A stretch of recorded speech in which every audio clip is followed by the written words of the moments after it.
When I record podcasts, I like to stay hydrated. Who knew talking could be so hard?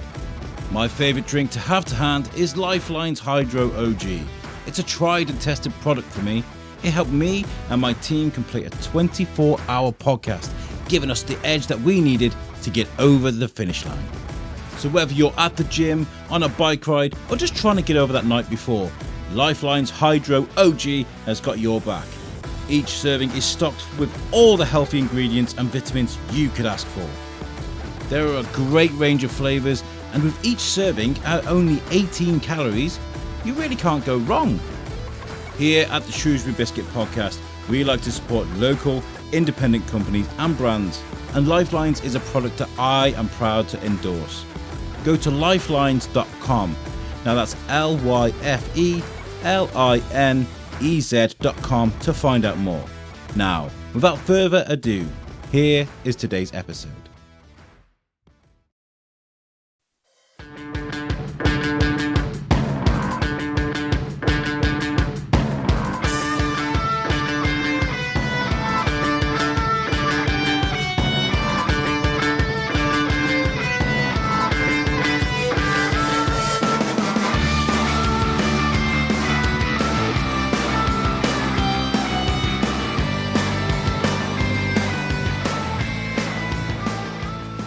Hey guys, welcome to the Shrewsbury Biscuit podcast. Just me today. Verity is out and about. She had a busy weekend, and in all honesty, this interview happened very quickly.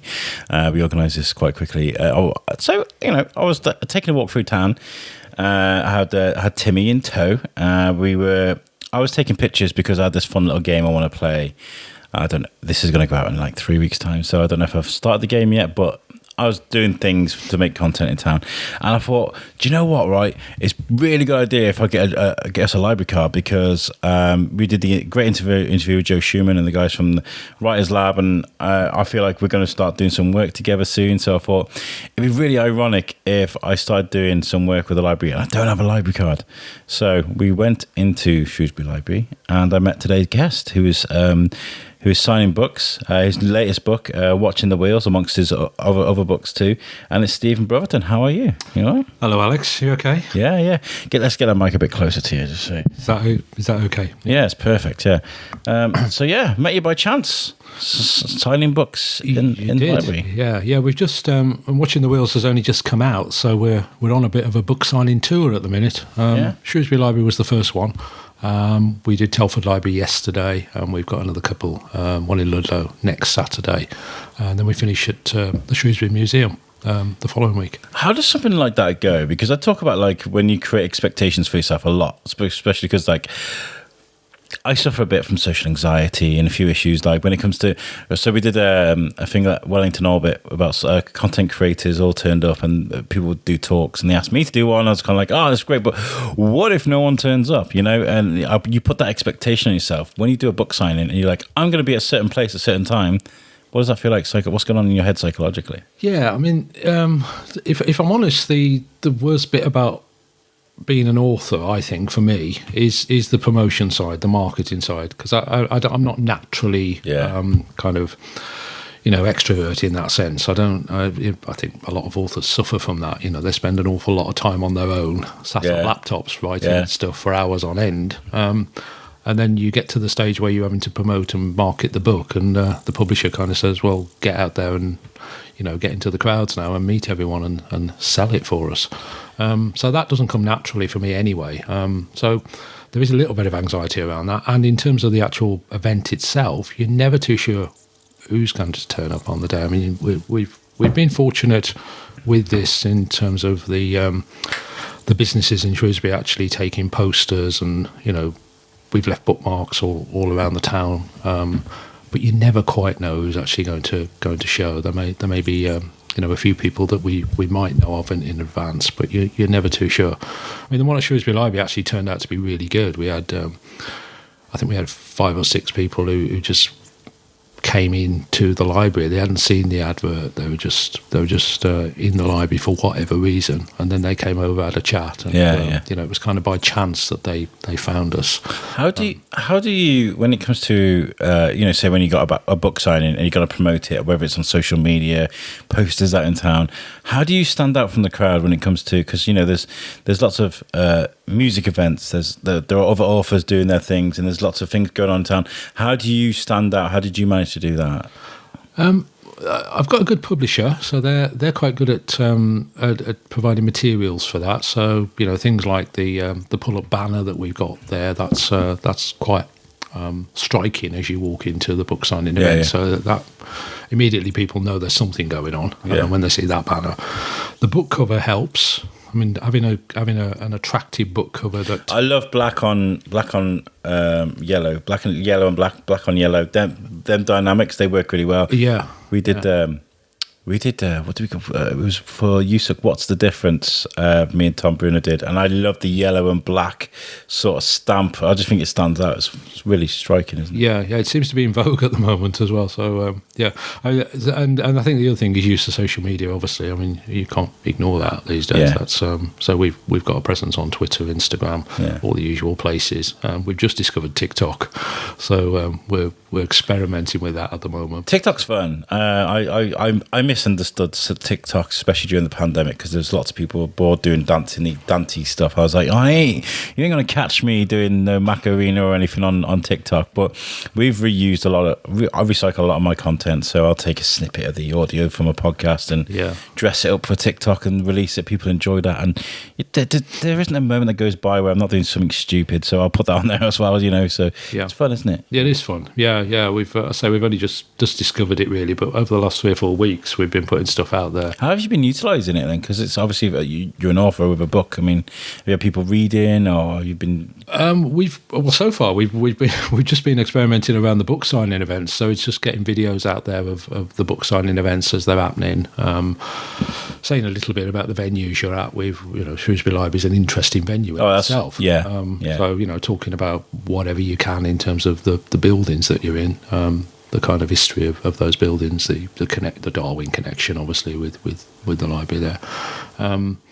We were in Ironbridge Fine Arts Gallery a couple of weeks ago, and that again is a wonderful building. It's in the Merrythorpe village in Ironbridge, so you can talk about, we were talking about the Merrythorpe connection there and all the history behind that. So we got invited there for an event. I didn't go though because we were busy. This is the way it is at the moment, but it's a great place I need to visit. It's a great building. It's worth a trip there, and they've been very supportive with all my books. So.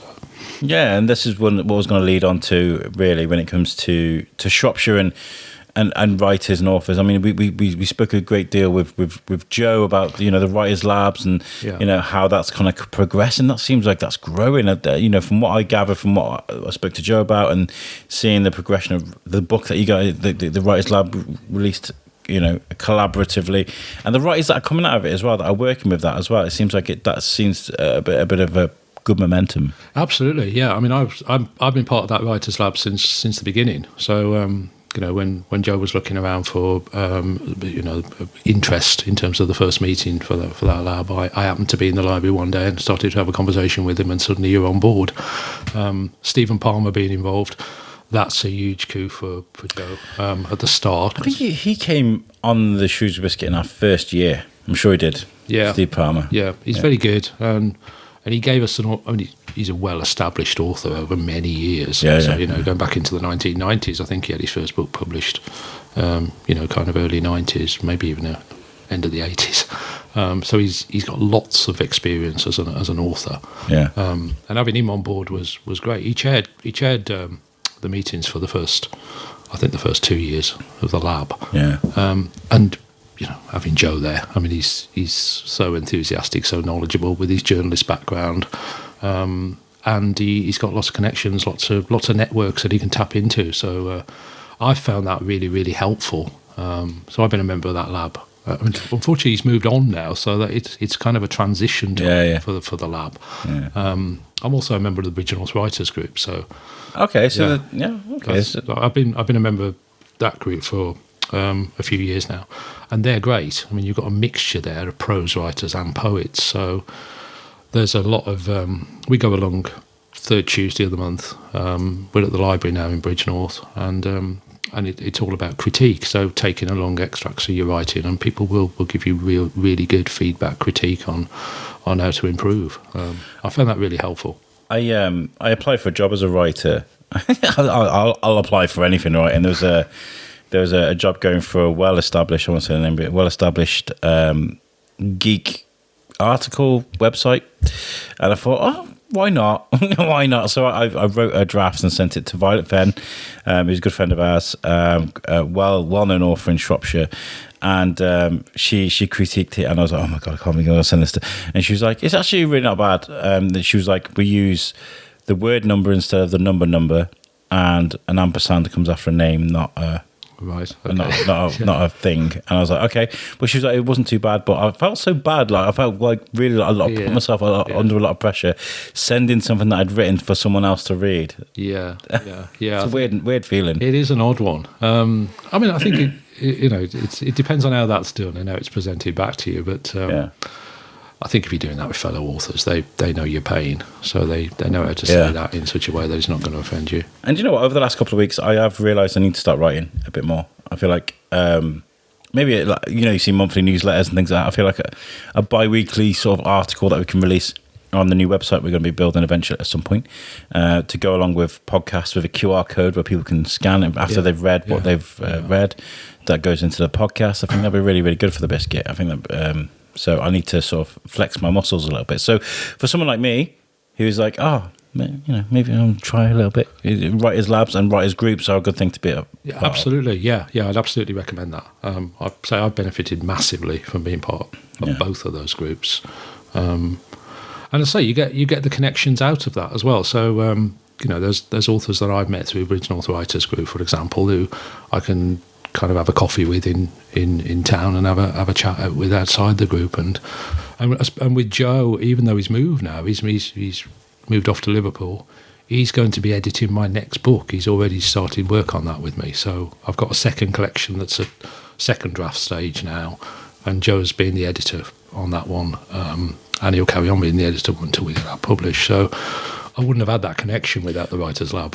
When someone does editing, do they do it like chapter by chapter? Do you send them chapter by chapter, or do you send them the whole book and be like, right, read that? How does that work? So with this, with the fact that I'm writing short stories, I've done with these books. So with this one, my editor received the stories one by one. So I worked on them one by one, trying to keep the theme, having the theme in mind of vulnerability right the way across the whole book, but working on the stories one by one. And then when you've actually got all of the stories into a decent enough state, send that through as a complete manuscript to make sure it flows and it's got connection all the way across the 18 stories that are in Watching the Wheels. It makes sense because I do get a general theme of when I was reading the book. I do get a general feel for you saying vulnerability, and that kind of makes a lot of sense. I felt like there's a general feel of emotions and sort of how people are raised and how, the environment they're in and how it affects them. Absolutely, yeah. I mean, I've got an interest in that anyway because I'm a social worker by profession. So I've worked in the social work business for the last 30 years. I still work for the NHS on an occasional basis. That's interesting. That really is interesting because, we spoke to Simon Bell a few weeks ago. He's been on the show a couple of times, but he mental health care is his profession for over 30 years. And do you feel like that experiences that do make you a better writer, those life experiences when it comes to like human interaction? Absolutely, yeah. I mean, that's what I'm interested in. So in this book, I'm interested in the psychology of survival. So what people have to do in their lives, what we all have to do in our lives, out of whatever fractures or whatever anxieties have been created by life experience in order to survive. So that was my interest in writing these stories. I mean, it's fiction at the end of the day, and it's caricature, but it's based on real life emotions. Yeah, I was going to say, I mean, experience. I love a book that starts with as if they just said that, and yours very much starts with that, and I love that. It's straight to the point. Yeah. And I love that in a story. That gets straight into it, no mucking about. When they did the new the Tom Holland Spider-Man, I was like, they're not going to do the Uncle Ben story. They're going to get straight on with the film. Love that. Get on with it. Yeah. And is that like your direct style? Is that I think that's kind of good general advice anyway, to kind of hook people in right at the start. Your first line is massively important, and you need to get the reader's attention and give them something interesting. That's what they're reading. So I had very much had that in mind. The first two stories are set in care homes, so that's been a big part of my professional life, actually having relationships with care homes, mainly for older people, and so that is an area that interests me. What I found really impressive, especially with the first story, is how you can build a character's development in a paragraph. You can in like a dozen words, you can say something about someone and why they behave a certain way. You'd be like, oh, okay. I don't want to spoil the book for people. Genuinely, guys, please read the book. But like, you wonder why someone's being so horrible, and then you add a little bit of filler onto what went on earlier that day, and you're kind of like, oh, okay, then. Okay, well, that's interesting. That's pleasing to hear that's come across like that. I think for me the kind of critical part of, this is what I like reading as well, in terms of my own personal reading. I like reading about strong characters and characters with depth, and that's what I've tried to create, and hopefully I've done that across all the stories. Yeah. I was never a fan of short stories. I really wasn't. One of my greatest sort of experiences with reading was with the Sharp books. I read every single one of them. I got absolutely immersed into the universe of Bernard Cornwell Sharp and all the characters around them. If you've ever read those books, you'll understand that every single character in those books has its own personality that goes through every single book. And it's like, I love that every book left a legacy, and you were wondering how it was always build up to the battle. Yeah, and I love that. Yeah. And until I read I Am Legend, which is a very short novel, and I thought that was a really nice short read. I was like, actually, maybe there is something into sort of dipping into a story and then dipping out again, and that's kind of where I started to. And I've always mentioned, I think huge credit when it comes to short storytelling goes to, I don't know if we're allowed to mention him, but Justin Roiland and Dan Harmon with Rick and Morty, with what they do there. Right. I've always mentioned Morty's Mind Blowers. It's a bit R-rated, a little bit of a cheeky show, but they do, in like 25 minutes or something, they tell 5 short stories in a brilliant way. Yeah. And I feel like that's genius. Yeah. Yeah. So if you can do that and entertain people, then I think short stories deserve the space that everything else gets. Yeah, if that makes sense. It's a snapshot in time, isn't it? And it's got to be an interesting snapshot, and it's got to have a proper story arc. It's got to be a beginning, a middle, and an end, and you've got to have a proper narrative in there. But the stories in Watching the Wheels are of varying lengths. So there's a couple of 5,000 word stories in there, but I've also got the 3 stories that the book ends with are the book one I just read was very short. Yeah. I was like, oh, okay. We're going to leave it there, are we? Okay. Well, the 3 stories at the end are 900 words. Yeah. So they're kind of bordering on flash fiction, which interests me as well. There's some wonderful stories out there that some wonderful authors of flash fiction. They can tell a story in 50 words. Yeah. Well, like I said, a paragraph can change the way you feel about a character when you read them. You know? Yeah. And I feel like, there are things that are done again and again and almost cliché when it comes to building a character. But if you could say, her cheek still hurts from where Billy hit her because she didn't get the dinner out on time or something, I don't think they're the right characters. But, you get that sense like, oh, that's why she's feeling a bit miserable today. Yeah. And what was that? 10 words. Like, that's very short. And it's very clever. It's a very clever tool to have in a writer's book. Yeah. What I've got to ask you, though, is a very cliche question, and I'm very sorry. This is the sort of question you get on Graham Norton, and is, are any of these characters based on real people? Are these people that you've met out and about, or are they completely fictional? It varies according to the stories. I mean, some of the stories have characters in there who I've certainly got in mind. The Black Shadow story, for example, where we've got Fred and Rhoda going off on their Right. kind of latter life adventure. I've definitely got a person in mind in terms of both of those people who I've worked with as residents in care homes over the years. And just the amazing kind of strength of those two individuals as well to get to that point in their life and still be striving and wanting excitement in their day. So they're definitely based on real people. I mean, again, it's all fiction and it's caricature, but it's it's kind of built into a story that in real life didn't actually exist in quite that way. But it's the people that are the important thing for me. Some of the stories contain people out of my family tree. So I've done a lot of work on my family tree over the last couple of years during lockdown actually, and found some interesting characters there that I've then taken out of the situation they were in and built a story around them. So included them in the in the book as a fictional character, but they're there. They're part of my genealogy. I love someone that does end up a bit of a caricature in real life. Yeah, whether they're family members or whether they're friends. I always remember being completely ashamed of the fact that I was a bit of a geek, the Batman, and the people I used to hang around with were geeks and nerds. I used to be like, oh my god, but then I think something happened later in life when I'm like, no, you got to embrace these people and the people you got around you and who you are. And I feel like it was like this big coming out thing where I was kind of like, yeah, I'm a nerd, all right, I like reading Spawn and I like reading Batman, this is who I am. And I feel like with stories like this, there may be that kind of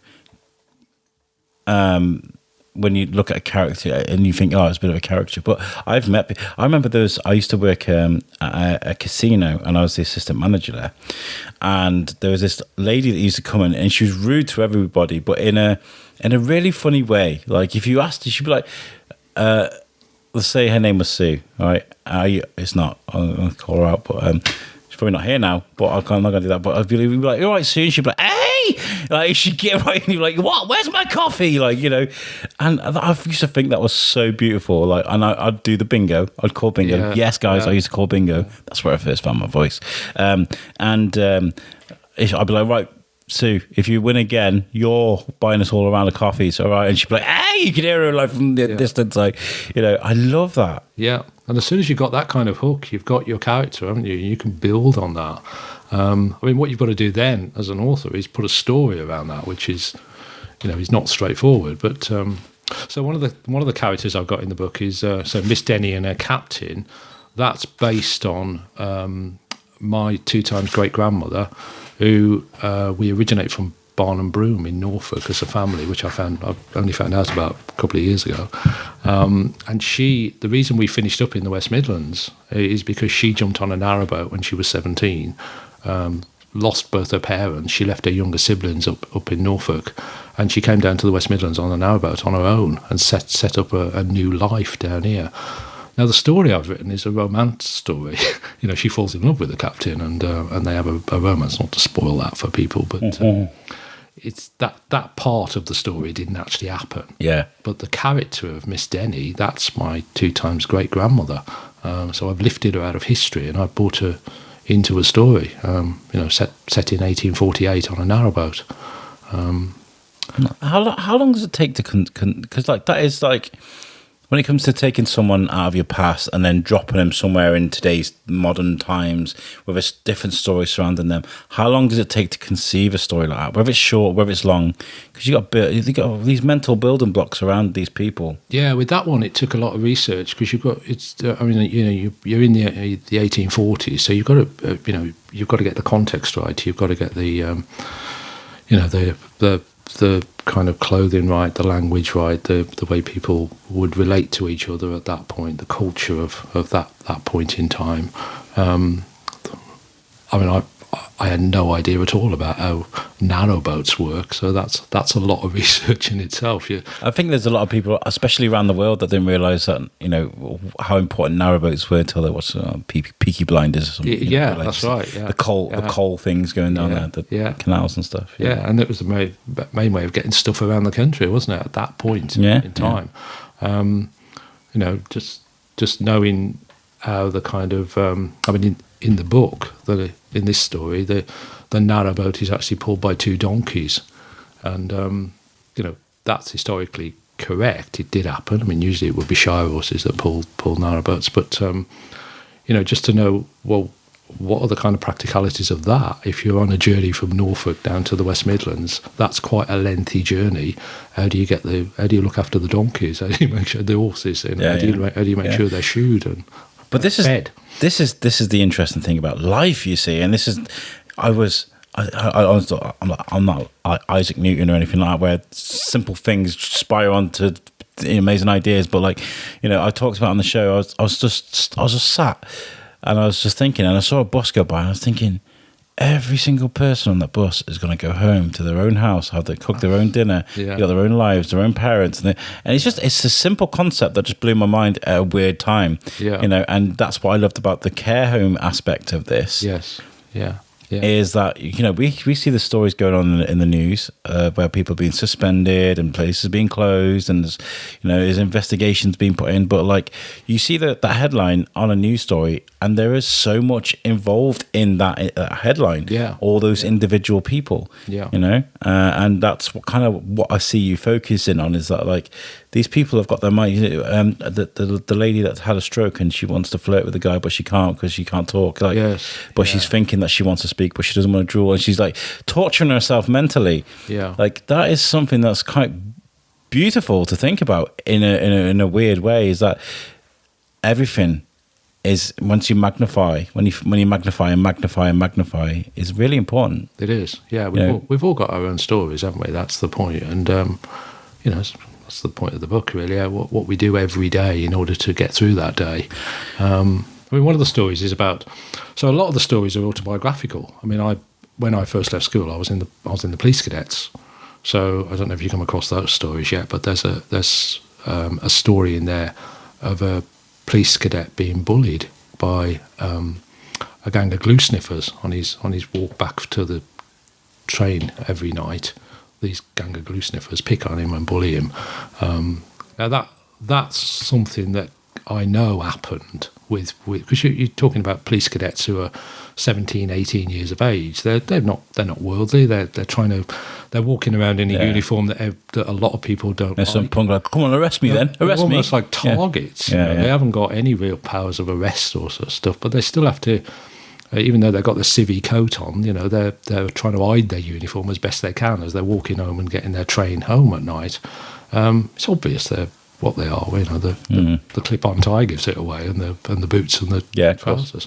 So that is something that came out of my experience of it in the police cadets. There's a story in there of my dad was in the Merchant Navy. He joined the Merchant Navy as a 17-year-old in 1943. Now imagine the world at that point, and what he's going into in terms of training to join the war, really.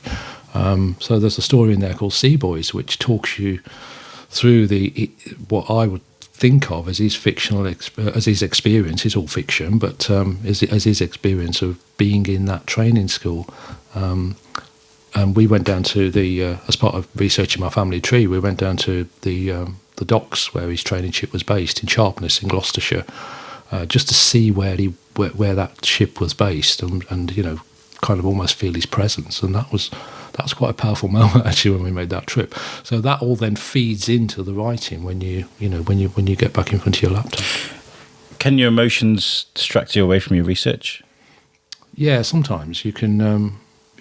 I wish this had happened, and you're just like, but these facts tell me it didn't, and you're like, but it's going to happen anyway, Yeah. I mean, the beauty of fiction is you can use, the research to mould your kind of story that you're pulling together. So I guess if you're someone like Tarantino, he didn't care about sort of where the movie was placed in time. So we've got people doing 70s style disco dancing talking about Big Macs. I mean, yeah. I mean, I don't write like that, but I mean, there's you've got a certain amount of leeway, haven't you? Of course you. That's the joy of the art, really. You can do what you want with it, have fun with it. Yeah. I mean, how many stories are in this book? There's 18. 18 stories in this book. Yeah. I can't imagine there was only 18 Stephen Brotherton short stories in existence. I imagine there was lots more that could have gone into this book but didn't make it somehow. How did you shortlist and include the ones you did? How did you do that? Well, first of all, it's important to stick to your theme. So whatever your theme for a short story collection is, make sure that kind of flows and there's a connection across all the stories. And I kind of have to give a massive shout out to my editor in that respect. Alison Taft, who edited Watching the Wheels, was wonderful in kind of saying, yeah, Stephen, this one's sci-fi. Yeah, these work, but this one over here, hold that for another day. Nothing's ever wasted. I certainly don't throw anything away, so hopefully I can use it in the future. And some of the stories that fell out of this collection will reappear in the next. Well, they are already in the kind of collection that hopefully will get published at the end of this year. And that's what I'm talking to Joe about now as the editor of the second book. How does this all together? We're carrying on with the theme of vulnerability, and so he'll advise me on that. Yeah, because vulnerability is an interesting one as an umbrella sort of term for whatever stories that fall underneath it. Yeah, vulnerability can metamorphosize into something completely different, can't it? Especially when you talk about the bugs story. Yeah. I mean, it's kind of finding the vehicle for your story to kind of travel on, really. And with the bugs one, that's about a serial killer. Now, I've never met a serial killer, but not that you know of. Absolutely. I watch the news, I hear stories, I've read books about serial killers, but it's a good vehicle to actually explore, well, what kind of makes people do that? What is their history? What's their kind of life story that's got them to a point where that's their choice in life? And I won't spoil the story, but there's a very clear reason why those characters are finished up in that place. I just watched a documentary on Netflix that it had me in tears, like ugly crying. And I've watched things about the Holocaust. I've watched some of the most brutal movies, and it doesn't bother me. But this one really, really affected me. I think it's because I have a lot of empathy and compassion, and sometimes I put myself in their position. Yeah, I guess. Yeah. Is there a lot of that in this book for you? Do you put yourself in them positions, and can it be hard? Yeah, I think you have to. I think that's kind of essential certainly for the way I write. I have to kind of almost get myself into their world, really. I mean, some of it, as I say, is autobiographical, so I'm already kind of almost in the world because I'm writing about myself. Yeah. There's some stuff in there, as I say. I mean, I'm just thinking of a couple of the stories that had the biggest impact. There's a story in there about a guy who's kind of reflecting back on his life and thinking about. He's got to 60. I'm 60 now, and you're kind of pondering about, well, where did some of the big characters go to out of my life who I lost track of, And I had a couple of best friends when I was. So if I take a couple of best friends, for example, when I was 7, 8, there was a guy who lived next door to me then, and we were inseparable for, we were neighbours, but we spent most of the day in each other's company as friends, best friends. And then I lost contact with him, and, we moved house. I was 11 when we moved, and I don't really know where he is now. There's that moment where you realise, well, we're both 60 this year.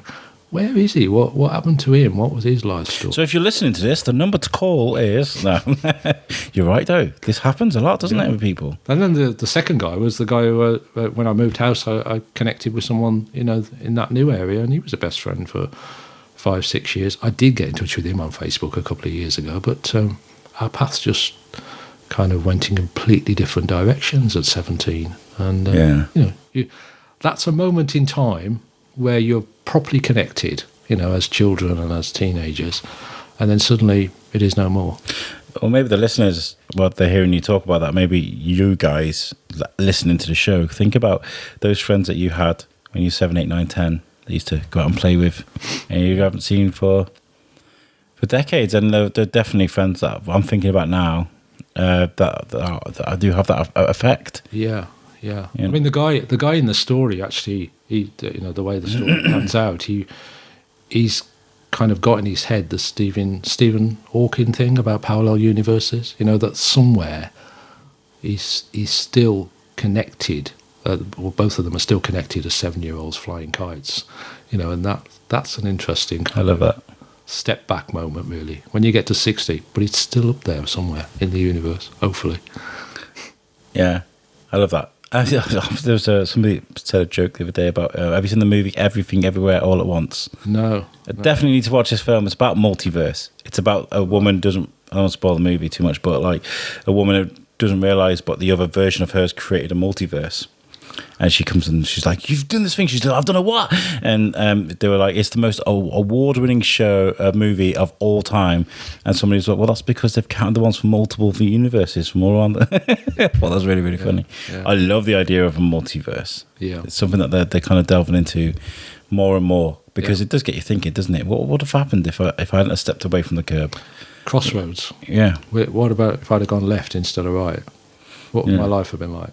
That I reckon that could lead to some good writing material if you think about that constantly. Yeah, it's. I mean, again, it's a theme that's across the stories. People making different choices. Yes. But what about if they'd have gone in the other direction? The lady who didn't marry the American and went with the other guy. Absolutely. There you go. Yeah. Yeah. That's. It's an interesting kind of once you get that rattling around your brain as an author, it feeds a lot of stuff. What's that movie with Gwyneth Paltrow? Is it Sliding Doors? Sliding Doors, yeah. Yeah, where it says it's parallel universe. It's like, what would happen if I hadn't done this or I hadn't done that? Yeah. Or the butterfly effect. Yeah. It's interesting. Yeah. It really is interesting. With short stories, though, I guess you don't have to hand the luxury of taking a bit of time to sort of situate the listener. You've got to be impactful really quickly. It's a bit like poetry, isn't it? You've only got a few lines or a few pages to get out there and do your thing and do it well. Yeah. Is this something that you've practiced primarily, or have you done a bit of long form writing as well? I mean, is this just something that you do? I try to map each story out. So even though I haven't got space, in the story to go into an awful lot of detail about the setting and the backgrounds, etc., because that's not everybody's talking, but it's still mapped out. So you've always got that to refer to. So it kind of keeps you on track as to where you're going.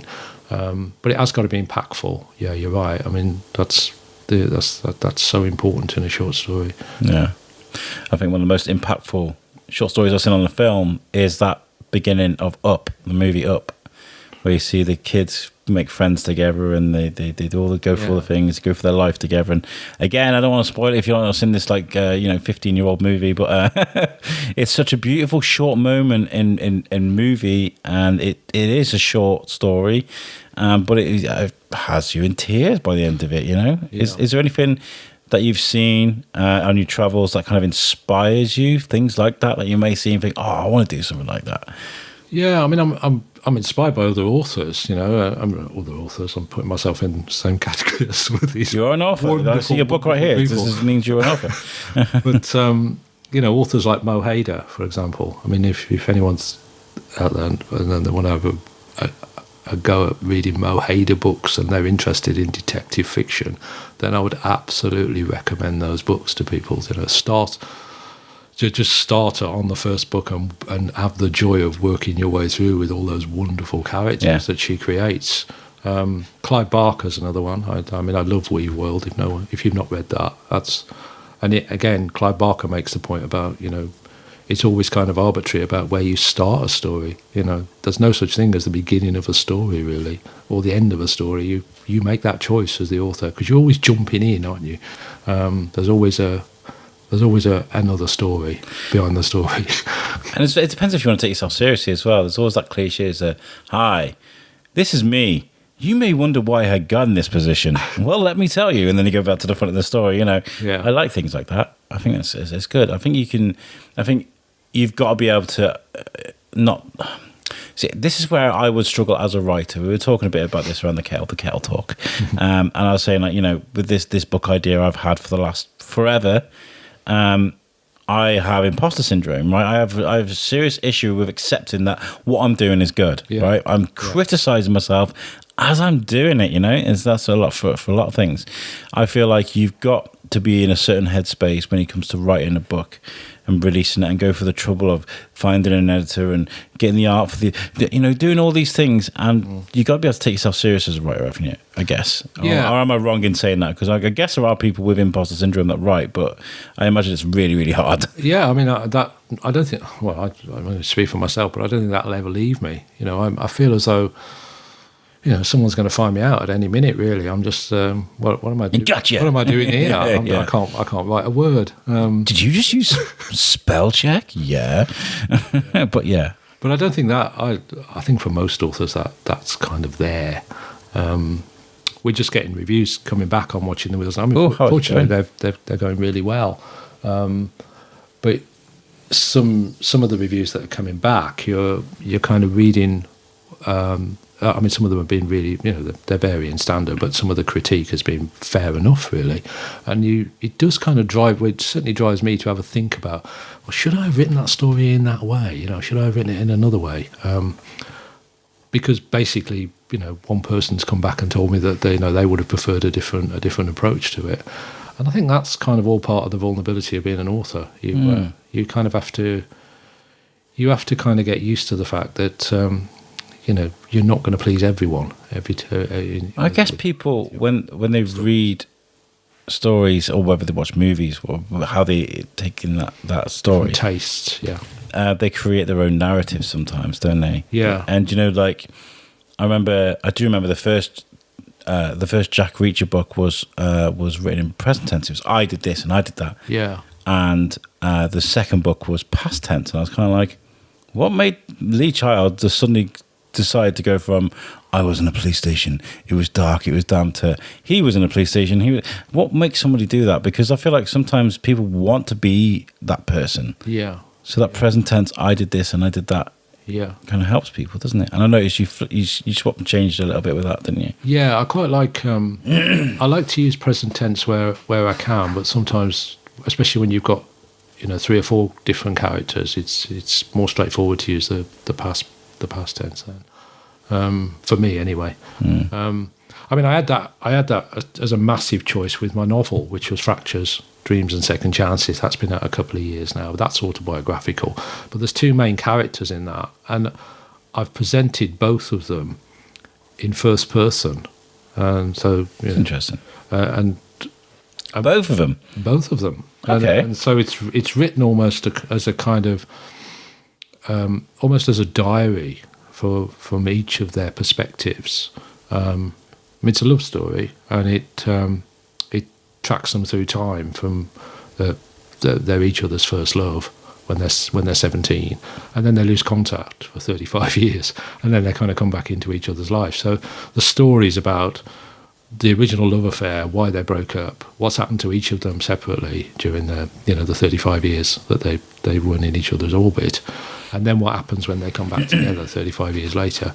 But the way I approached the book was to do first person for both of them, and it's also an interesting one when you kind of have to think about as well. Obviously, there I'm talking about a man and a woman, and I'm a man, so at least half of that book is written from a woman's first person perspective, and can I do that as a man? Is a question. That's interesting. I think the reviews have come back and said it works, but it's always a tricky one because you don't want to be dropping into cliche and stereotype. And this guy spent like 400 pages mansplaining how things do. Absolutely, yeah. You've got to be extremely careful how you do that. But the reason I chose the first person and for both of those characters is for the impact. Because for me, there's nothing more impactful than just getting that straight from the character. And first person does that best for me. I got to apologise, by the way. I know I'm coughing, spluttering down this microphone like an idiot. I was at the football yesterday. It was very cold, and we were shouting an awful lot.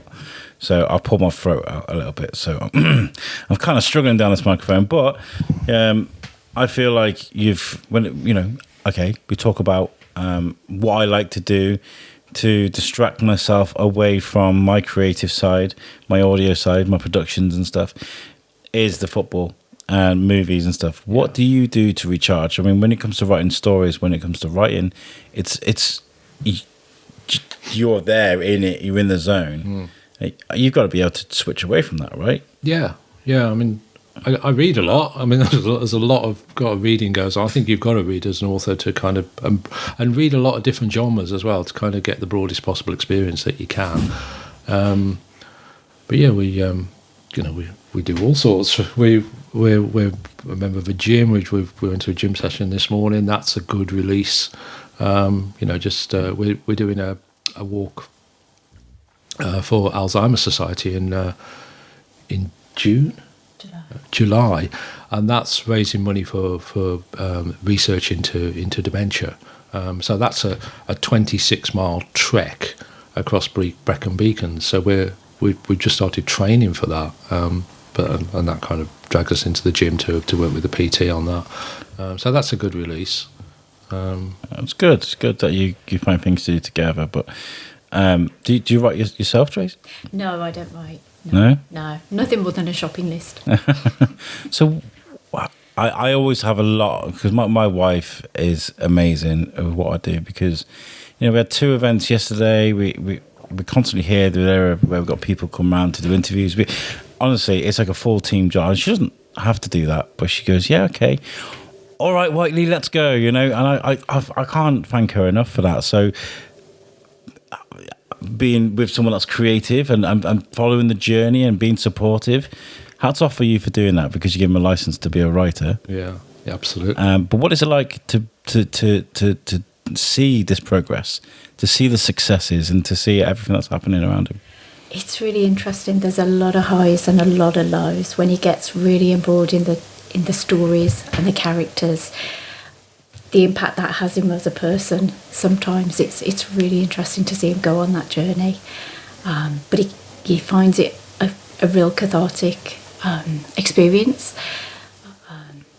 Yeah. Do you ever get method with it? That's quite a common question with actors and stuff like that. But I guess when you're in the mindset of a particular person who's maybe really, really cruel in a nursing home or something, and you're in the mindset of that person, does it affect you emotionally? Yeah, absolutely. I mean, I think especially if I've got some kind of real life link with the events that are happening. I mean, again, there's a couple of stories in the book that are about someone reflecting back on their life, and when you're writing that kind of stuff and it's dealing with broken relationships or it's dealing with lost contacts, and that's kind of real event that's happened in your life, you're going to get affected by that, because you're going back to a place where that potentially wasn't a nice experience. It was. I mean, I wouldn't use the word trauma. That's that, but potentially there is some trauma attached to that.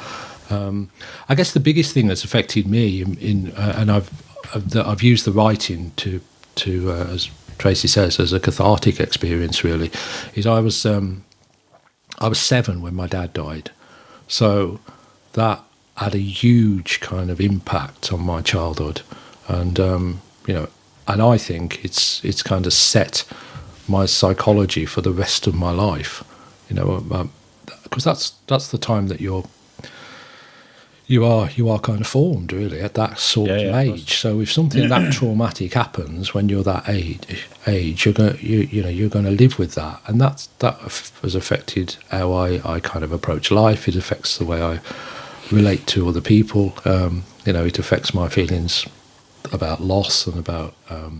I don't think I ever properly went through a grieving process, because that wasn't something that was even thought of back in 1970 when that happened. Yeah. Just get on with it. A lot more stuff out there now in terms of child bereavement, children experiencing bereavement, and but it certainly wasn't there then. So I think that's quite traumatic when you're writing a story that takes you back to that time and connects you back with it. Yeah, I think life experience is really important when it comes to anything. Whether it's writing music, whether it's being an artist, whether I don't know. I feel like you if you don't take anything out of your life experiences and put it into your passions and your pride, then you're a bit of a robot. In all honesty, I feel. No offense if you don't do that. That's just my thought on things. I just feel like that's just how I do it, and everything else seems alien, you know. Yeah. And sometimes, it does get the better of me. Sometimes I'll look at a review or some figures or something. I was talking about the figures that we get, the numbers, the downloads that we get. Sometimes I'll look at that and be like, "Wow, what do people not even care about me anymore?" Like, and then sometimes I'll look at it and I'll be elated with the figures, and I get so attached to that, and that is bad. That is when you're attached to analytics on a weekly basis. That is not healthy in any way, shape, or form. How have you been with the reviews? Because I know you're saying that some have been good, some have been bad. Have you taken it? Have you taken it on the chin? Have you been elated by it? I think you have to. And fortunately, we haven't had any bad reviews so far. But there are things that have come out that where some people. It's amazing the difference in terms of what people like. So people's favourite stories are all very different. Some people like Black Shadow. Some people actually preferred the Pig story, which is kind of 9 stories in, which is very, very different to Black Shadow. Some people like who doesn't love a serial killer in fiction. It's something that some people are particularly drawn to. Some people don't like that, actually. They can't be coping with the gore of that. And I think I'd make a good Bill Sykes. I do. I think that'd be great. I know that's cliche, Oliver Twist, old story, but I kind of like that. I feel like you need a bit of that sometimes. Yeah, and I feel like you need to vary that with obviously age with kids and stuff like that. I mean, my little boy, he's kind of getting curious about horror movies and stuff now. He's 8 years old. It's kind of like the age when it's kind of starting to sort of. And I was like, maybe Stranger Things. I don't know. I feel like there's got to be something out there, but it's kind of a progression we all go through, isn't it? Yeah, absolutely.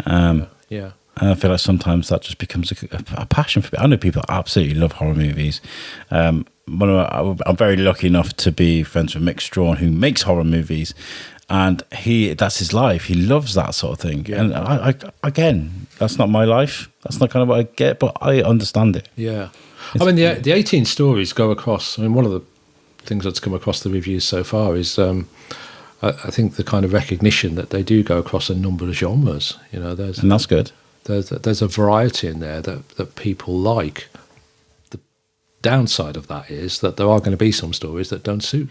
So you've not given yourself a niche. No, I've tried not to. I say the main focus is all about the characters. So we've got a ghost story in there. We've got a romance in there. We've got some real life kind of gritty contemporary fiction in there. Do you feel like that could be your Achilles heel in a way? I mean, you think of Dean Koontz, you'd be like, Dean Koontz is writing children's books now. Okay. Yeah. When does the person die in this book? I think you can get away with that with a short story collection as long as your overall theme sticks. Yeah. It's all relevant and it connects together as a completed work. I think you'd probably struggle with that if you were known for a particular genre and you started to write something completely different. Although having said that, Mo Hader, who's dead now, bless her, but she made her name as a writer of detective fiction, and the last three books that she wrote were more to do with science fiction, fantasy than detective fiction. She wrote those under a different name, Theo Clare. I think that's so cool. But I've just read the first one of those. I read it on holiday last year, Book of Sand it's called, and it's absolutely wonderful. But you wouldn't think that's Mo Hader. Well, it isn't, it's Theo Clare. But you wouldn't think that's the same person, if you'd read the detective books. It's completely different, but as wonderful. We watched a show called Mythic Quest on Apple. It's only because the whole Rob McElhenney craze at the moment, the whole Wrexham Football Club thing. I thought I'm going to watch one of his new shows. Yeah. And there's a writer on there. He's so funny. I don't want to spoil it for you guys, but he won a Nebula Award in 1972, and he carries his finger around with him. He's like, "Look at this man!" And now I'm writing for a video game. But he's not the writer that you think he is for certain reasons. You need to watch the show to find out. Is there anything that you feel like you need to improve on with the next book in a way that you can be like, actually, do you know what? Yes, I've done it this time. I've gone away and I've listened and I've looked back and I deserve this success. Yeah, I mean, I think... I'm not saying you don't now, but I'm saying, is there a way you can improve? I think in the next book, the next book is... so I've got some fantasy stuff in there as well, which connects to real life events in Watching the Wheels. And I want to explore that a bit more, because there's a character that I've written about in a couple of the stories in Watching the Wheels that I want to carry into the next book, into with a more prominent kind of presence and a longer story. And she's a character that operates more as a guardian angel, a kind of another worldly character. This kind of idea that as human beings, we're being kind of observed by gods who are actually playing with us in some way, shape, or form to dictate our lives. Like a magnifying glass and an anthill. That's right. Yeah. So I want to explore that a bit more. The fantasy element that intrigues me, and that'll definitely be more of a presence in the second collection. And the second collection will be longer stories as well. Fewer stories, but longer. So I've got a number of 10,000 word stories, which is double the longest story that's in the first collection, and that's interesting. Is there any plans to sort of make this more than one thing? Because I know you get books that become graphic novels, you have audio books, you have there are now comic books that are animations, there are TV shows, there are ways you can take this text and turn it into something else. Yeah, it's interesting, because I was at the original writers group a couple of weeks ago.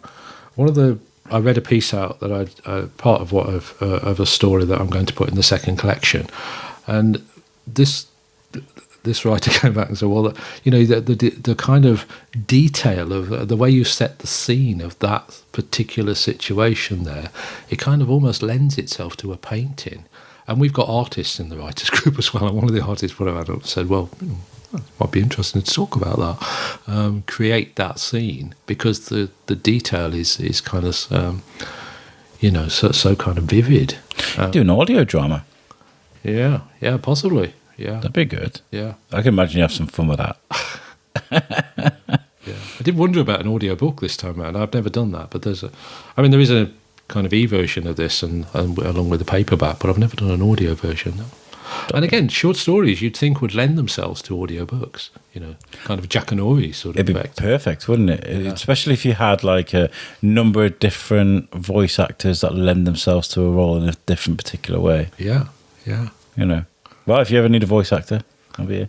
When I haven't thrown my voice out from shouting at Shrewsbury. Yeah, cool. It was a very cold but very good day yesterday for Shrewsbury. What was the result? I missed it. We won 3-1 against Morecambe. Cool. It was great. It was really cold though. The Facebook comments are so funny yesterday, because they were like, "Oh yeah, there was really bad environment, atmosphere," and I was kind of like, everybody was freezing. Everybody had their hands in their pockets and like watching this game. Nobody was clapping and cheering. Nobody felt like it. It was but we love that. We love that. What advice would you give to someone? I mean, I know you're part of the Writers Lab, and this is probably, again, another really cliche, but say there's somebody like struggling with their first book or a collection of short stories. What advice would you give them if they're struggling? Yeah, I think not to be scared, really. I mean, a blank page is quite scary when you're sat there and you're faced with that. Not to be kind of frightened of getting the words down on the page and getting your first draft sorted, because no one's first draft is anywhere near the end result. But the important thing is to not be frightened by that. Don't let that put you off, and carry on writing until you've got that first draft in front of you, and then work on it again and again and again, because the editing is probably the most important thing. To make sure it flows. Yeah. Well, I think, by the way, thank you for an original answer. Usually a lot of people go, just keep going. And that's a great answer. I appreciate that. But that's a cop-out. Just keep going, guys. But don't be scared. It's a really good one, especially for people like me who get nervous about their own creations and stuff. And watching the wheels, where can people find this book? Is it sold locally? Is it? Yeah, it's in all the usual retailers. I mean, Amazon's obviously the big one, but Blackwell's have got it, Waterstones have got it, any of the usual retailers. Is it in Raven bookstores as well in the Market Hall? Do you know? I'm not too sure she's taken it on there, but I can go and have a conversation with her to see whether she'll stock it. But I've just got this new passion for speaking to new authors and stuff, and I was doing some making some content for someone in the Market Hall. Started chatting to Laura from Raven Studios, and I was like, authors, they're great, aren't they? Yeah. You know, we just started this conversation. Like, I think it's definitely something we need to lean more into, because there's nothing better than this. Was great, just taking a walk around and your mind and finding out where these stories come from. Okay, it's really good. Yeah, okay. I'll take walking around my mind. I'll take your word for it. Yeah, but no, seriously, thank you for being so accommodating and welcoming when I saw you guys in the library. It was really nice to meet you. Yeah, guys. no, it was great to see you. And I am really enjoying the book. I'm sorry I haven't been able to finish it. Like, my mind is always on like 5 or 6 things at a different time. Of course. But I am genuinely really, really enjoying it, and I can't wait to finish it. And I'll definitely give you a review when it's out. Yeah, cool. That'd be wonderful. I'll give you one of those quotes as well. Amazing read, really enjoyed it. 5 stars. Alex Whiteley, you know. Yeah. A review on Amazon would be wonderful. But yeah, be honest. You know, it's important that we take that kind of critique and we use that. Yeah, absolutely. Are you on social media as a writer, as an author? Can people get? Yeah, we've got a Twitter account, Instagram. You're going to ask me the addresses now, aren't you? Yeah, I think I've got you on Instagram. I don't got you on Facebook. I've just put myself on airplane mode because I was beeping down my mixer. I can go on to. Is it SAB on Instagram? So on Instagram it's SAB_author. Yes. And on Twitter I'm. Turn that back off. I remember these things. My phone's been really sensitive today. It's like. When it gets in my mixer, it goes. Ah. So Twitter SAB capital letters ROA capital letter UTHOR. So it's at SABro author. Nice. Well, thank you so much for joining me and coming around today. Are you guys local? Are you doing shop? Yeah, we're just up in Aqueduct in Telford. Oh, okay, so you've driven it. Oh, bless you. Thank you so much. I really do appreciate it. Thanks for having us, Alice. We really appreciate it. Yeah, that's been really good. But guys, make sure you go out and buy this book, Watching the Wheels. I guarantee you from the first paragraph, you'll be shocked and awed and amazed at the same time. I was. It was really funny because I was sat around family and I was like, you know, when you're reading around family, like, oh, if only they knew what I was reading right now. You know what I mean? Yeah, it does. It should come with a little bit of a health warning for some of the stories, but it comes with a bit of a kick, which is great. That's gritty and it's a kick, as you say. It's the impactful side of it. It's really refreshing. I really enjoyed it. So make sure Watching the Wheels by Stephen Anthony Brotherton. Give it a look, guys, and definitely check it out. Thank you to my wonderful guests today. Hope you guys have a great day. Thanks, Alex. And we'll catch you guys next time. Thank you so much for tuning in. If you are listening to the Shrewsbury Biscuit for the first time, please give us a like on Facebook. We are at the Shrewsbury Biscuit Podcast. Instagram, Twitter. We're on LinkedIn too.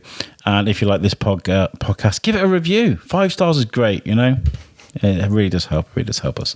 I'll catch you guys next time. Thank you for tuning in. Peace out.